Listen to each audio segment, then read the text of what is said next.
In this top 5 video we will discuss a rather unusual theme. I think everyone heard about Andrei Chikatilo, probably the most well-known serial killer in Russian history. He committed more than 50 murders. But some animals would have laughed at that number if they could. So we're gonna talk about the beasts who killed people not only for food.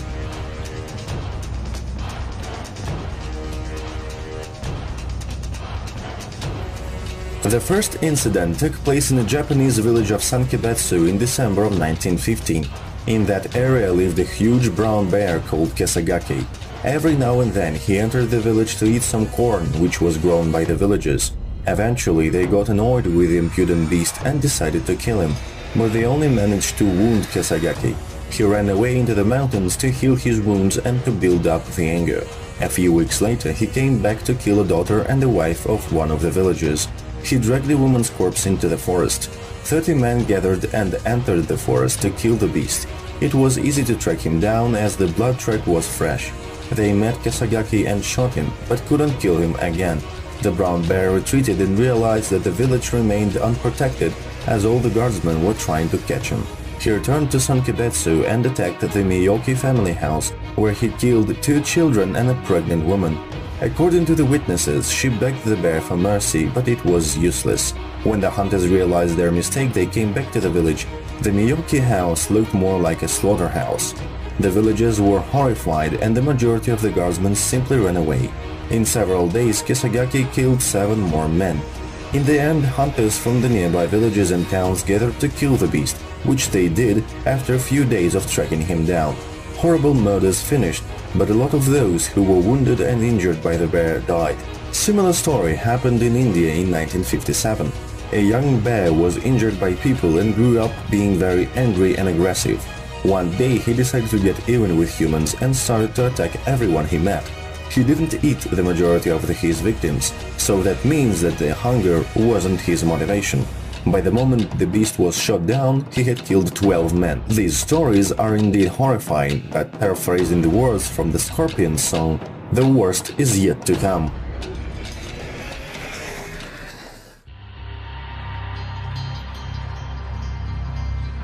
The following story became the basis for 3 feature movies and a book.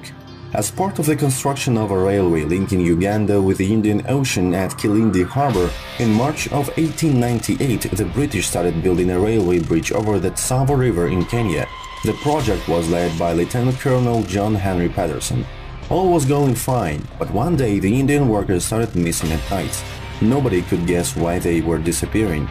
But then they learned that those were 2 maneless male Tsavo lions who stalked the campsite, dragged the workers from their tents and devoured them. A group of hunters was sent to track the predators down and kill them, but they failed to succeed. During the next several months of construction, the lion attacks became a daily routine. After some time, the beasts became so insolent that they started to eat their prey just a few meters from the camp. Crews tried to scare off the lions and build campfires and bomas or thorn fences around their camp for protection to keep the man-eaters out. To no avail, the lions leaped over or crawled through the thorn fences. Patterson then invented a skillful trap. It was made of a train car, which was divided in 2 parts by a steel railing in the middle. In one half there was an alive bait, sitting with a loaded rifle. One of the lions got trapped inside the other half, but unfortunately the poor fellow with a gun got so scared that he accidentally shot the lock and the beast escaped. After that, the man-eater started to attack the campsite even at daytime. Because of the size and ruthless aggression of the lions, the workers thought they were demons.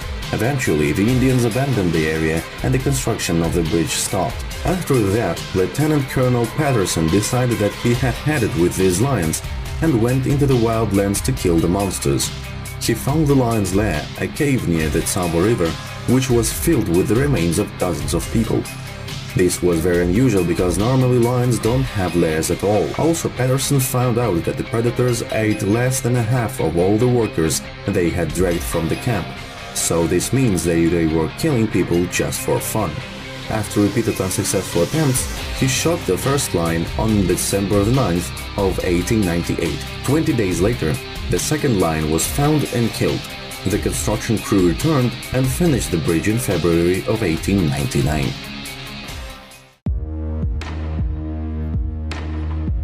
This story also inspired scriptwriters. It took place in the former French province of Gévaudan between 1764 and 1767.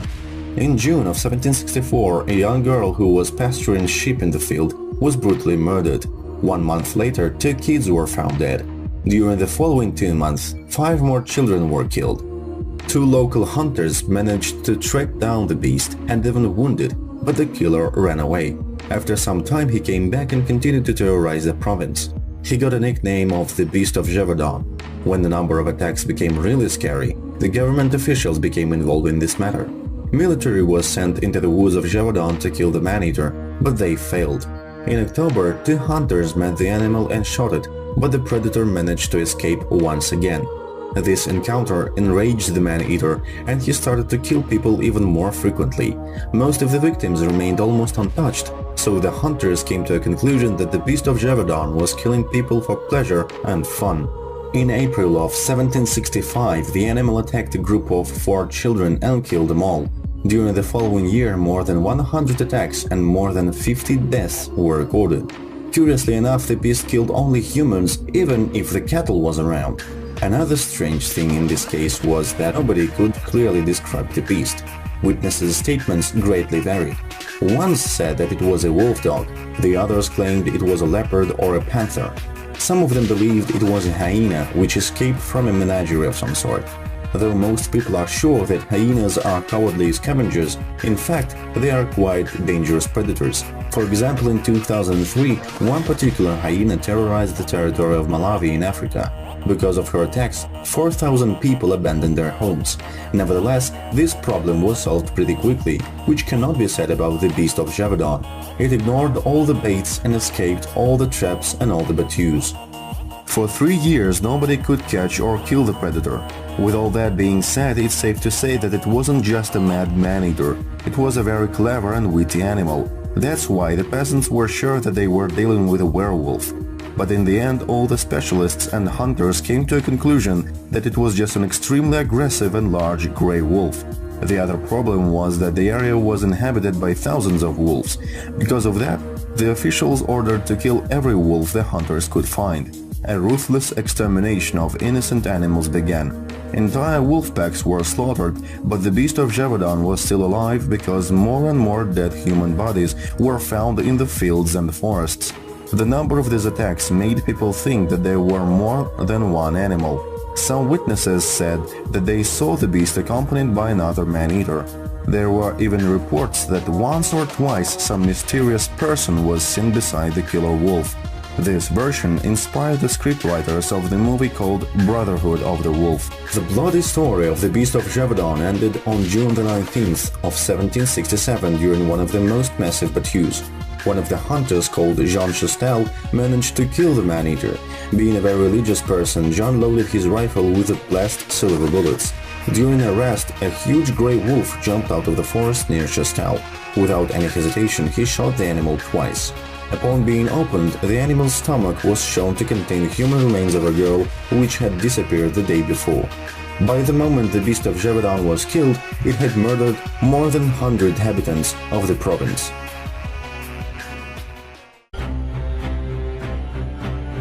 The next character of our video differs from the others. The thing is that he is still alive.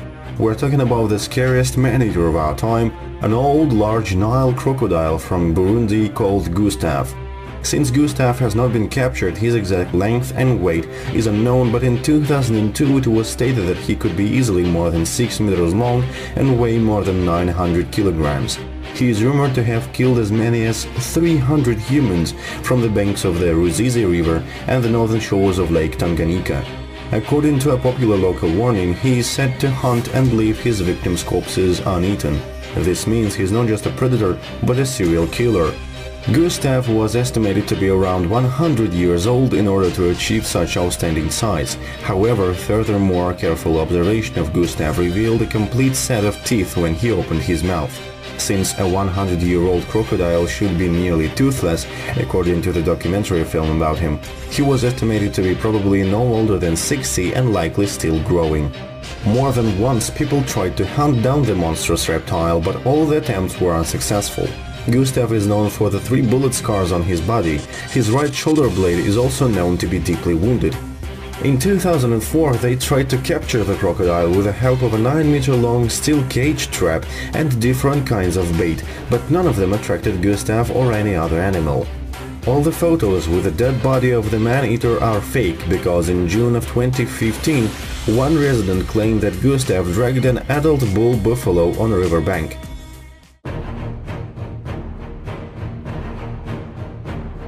And our number 1 pick for today's list is the Champawat tiger. The Champawat tiger was a female Bengal tiger responsible for an estimated 436 deaths in Nepal and the Kumaon area of India, mostly during the 19th century. Her attacks have been listed in the Guinness Book of World Records as the highest number of fatalities from a tiger. The man-eater began her attacks in the region of Nepal close to the Himalayas during the late 19th century, with people being ambushed by dozens as they walked through the jungle.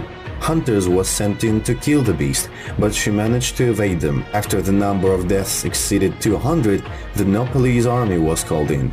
Despite failing to capture or kill the tiger, soldiers managed to force the tiger to abandon her territory and drive her across the border to India, where she continued her killing activities in the Kumaon district not far from the town of Champawat. She eventually grew bolder and began killing people in broad daylight and prowling around villages.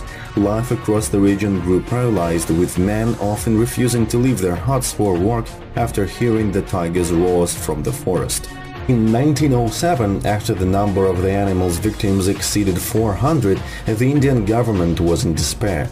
Their last hope was a legendary British Indian hunter and tracker, Jim Corbett, known for killing dozens of man-eating tigers and leopards. He was a true professional and could easily track down such animals. 3 years later, by the way, in 1910, he killed the Panner leopard, which killed around 400 people. It didn't take Corbett long to track down the Champawat tiger. The predator had killed a 16-year-old girl in the town and left a trail of blood and limbs, which Corbett followed. After the renowned hunter spotted the animal, he shot it dead without hesitation. The residents of the nearby villages and town canonized Jim Corbett for putting an end to a horrible massacre.